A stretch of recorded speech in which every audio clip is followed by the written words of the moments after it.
Neanderthals are our closest extinct human relative, and are said to have lived on our planet around 400,000 years ago. Scientists have been able to tell a lot from recent fossil finds. For example, it's believed these ancient beings would have been more stockier than modern humans, but would have been shorter.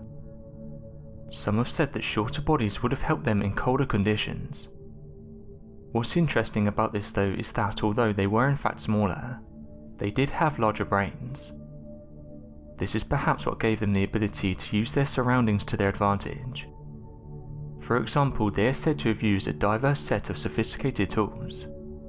They would have been able to create fire and warm clothing. Another interesting find that archaeologists have made in recent years is that they buried their close ones. Evidence of this has been found in places like Europe.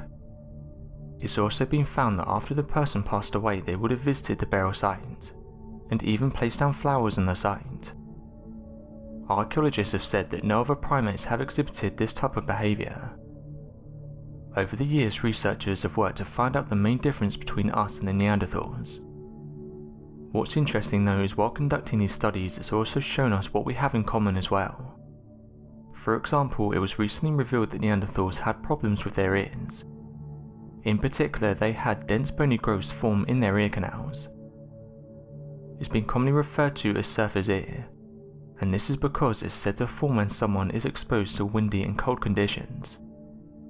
This recent study has shown researchers that Neanderthals would have been particularly susceptible to this unfortunate condition, and again this comes down to the conditions in which the Neanderthals lived in.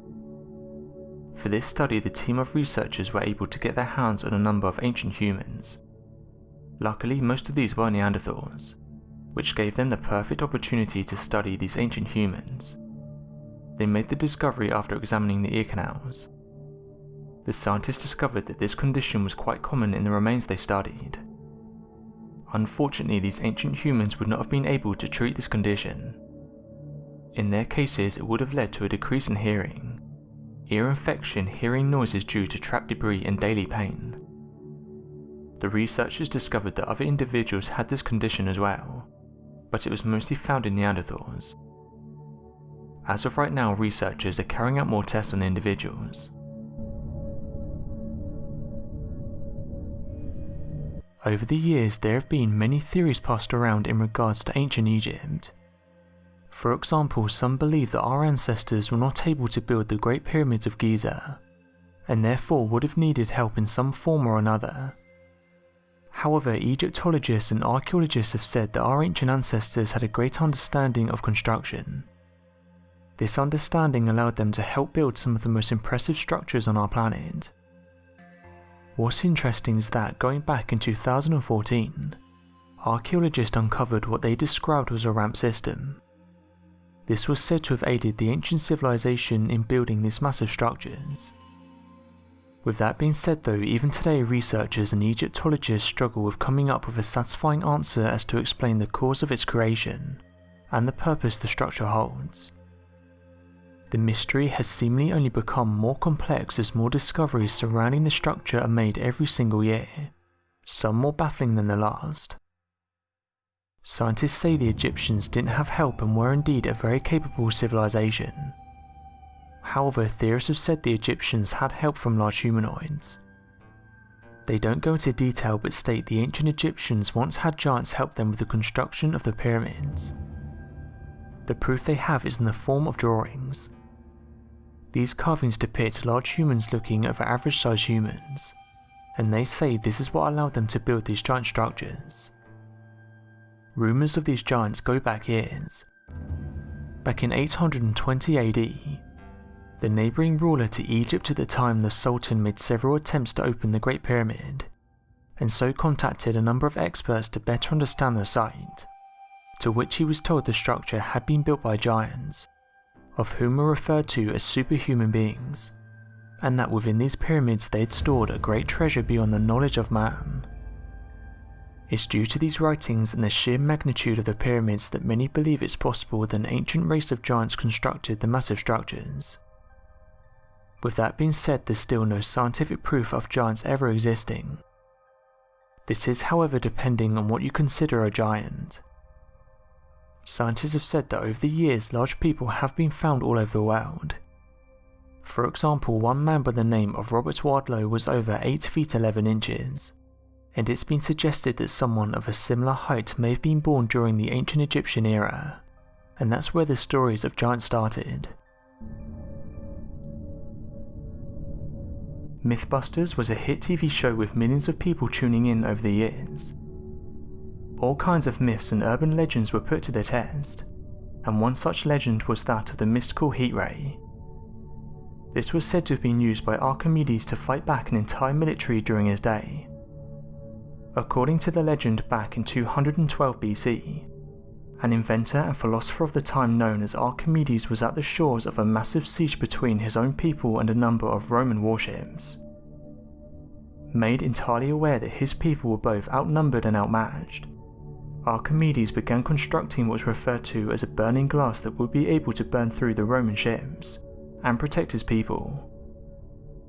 A number of the legends and different variations exist that claims he used one large mirror to reflect the direct sunlight, whereas others claim he used the shields of 70 soldiers to redirect the light at the warships to catch them on fire. This legend has often been challenged by a number of researchers from around the world, claiming that such a story is completely fabricated, and that the physics of the encounter don't seem to add up.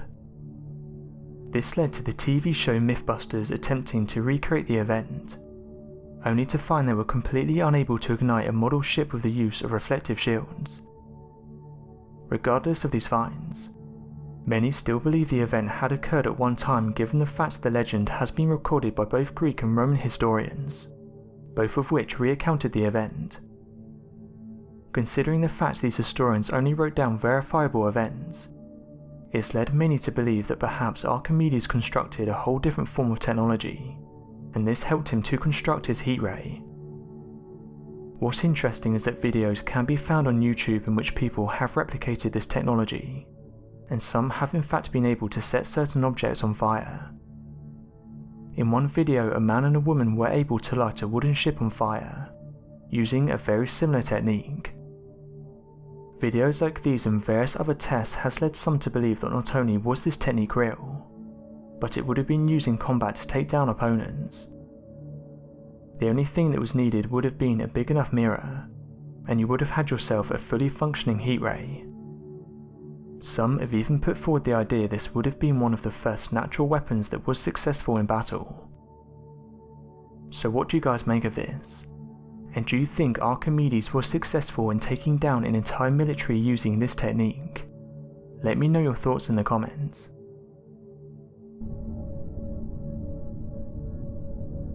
Going back, a South American farmer discovered something incredible underneath his land. Over the years, people found incredible relics, and what's interesting is that most of the time they weren't even looking for them. This was the case for this farmer. It turns out that buried under his land was an ancient relic that had been there for thousands of years. The discovery was from the Ice Age, and after calling in researchers, they quickly identified the remains as a mammoth. The discovery was then given the name of the Michigan mammoth. Michigan professor Dan Fisher said the following about the discovery. After investigations, we believe the animal would have been around 40 years old when it met its end. We think that humans were here and may have butchered and slashed the meat, so that they could come back later for it. Scientists and researchers have said that due to the amount of mastodon and mammoth fossils that have been discovered, they were probably the most common Ice Age creature to have walked the planet. Over the years, the remains of these creatures have allowed researchers to learn what life would have been like during the Ice Age. This is in part due to the fact that some of these specimens have been completely frozen in ice. One location that's given us some of these is Siberia.